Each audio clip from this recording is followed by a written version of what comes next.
Well, the world's largest personal tech show continues in Las Vegas despite the pandemic. Although many big companies pulled out from an in-person presence, thousands still managed to make the trek. That includes our reporter, Mark New, who's live for us at CES to show us some unique gadgetry. What do you have, Mark?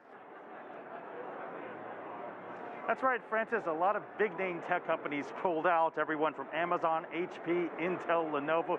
They didn't pull out, but they decided not to attend here in person, so they did have some virtual events. But a lot of startups filled their places, and you can see right now I am at sort of the central hub of startups.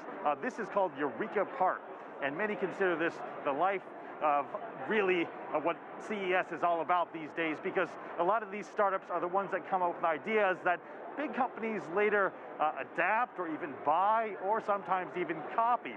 I visited a number of these blossoming startups who are actually trying to change the way we view food. At CES, tech takes on some of the world's biggest challenges. Around 1/3 of the food produced around the world goes to waste. Orbis uses AI and computer vision to capture exactly what goes into a waste bin to provide data that helps restaurants better manage their food supplies.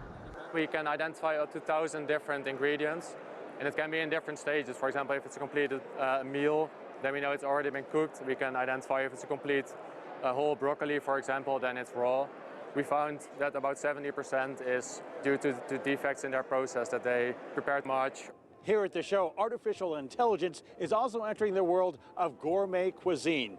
You remember the replicator in the show Star Trek, where food was instantly produced on command? Well, this is about as close as it gets.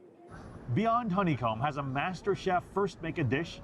Its robotic system then collects data on how that's cooked, measuring everything from its juiciness to richness, then replicates.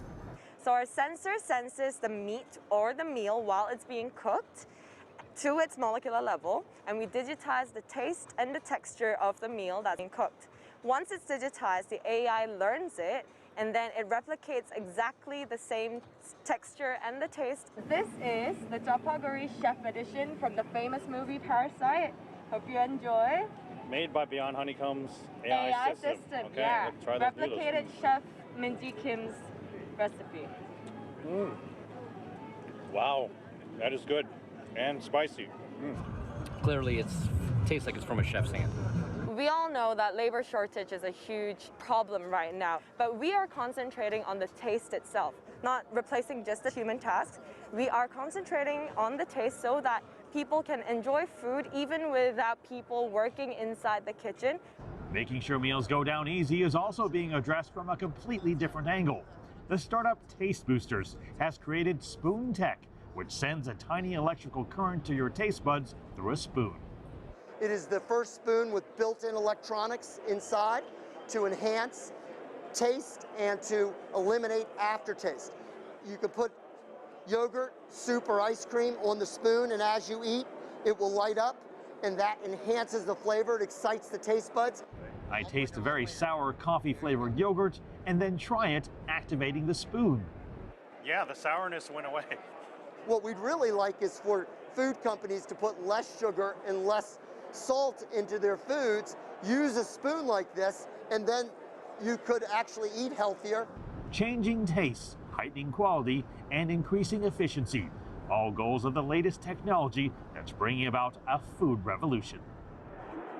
A little taste of technology. Well, Francis, I wanted to show you a little more. That's when we talk the transportation sector. Right now I'm stepping into what is the closest thing to a flying car. This is the O3 from SkyDrive, and it's actually going to be available for public use in 2025. The hope is that it'll be fully automated, so it can just fly you anywhere by 2030. These are some of the top tech people have been staring at me getting in here right now. No, I'm not going to fly.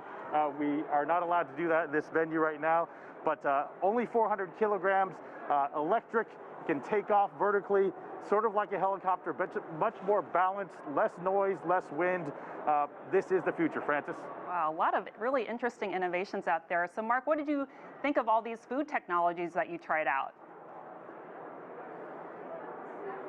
very interesting taste tests. You know, I'm used to eating food and trying food, but not used to tasting food that was AI made. Also, not used to tasting food that's been slightly altering my taste buds through an electric current. The electric current one was very interesting, certainly when I had that coffee yogurt. Definitely less of an aftertaste. And I also tried just a regular yogurt, and I couldn't quite pin my finger on it, how it tasted differently. I've got a sample spoon though, so I'm eager to go home and try all kinds of dishes with that spoon. For the AI created dish, I really couldn't, they wouldn't let us back in there to see all the secrets of what's going on in that box.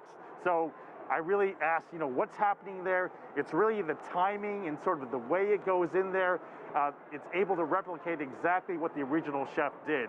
And it had all the molecular readings down to the very degree of how they do it. So, well, who knows? Some days maybe we'll have a you know, a Gordon Ramsay or a Wolfgang Puck basically in a box device that we can use and call up their dishes. Francis. Wow, amazing what technology can do nowadays. Mark New live for us at CES. Thank you so much.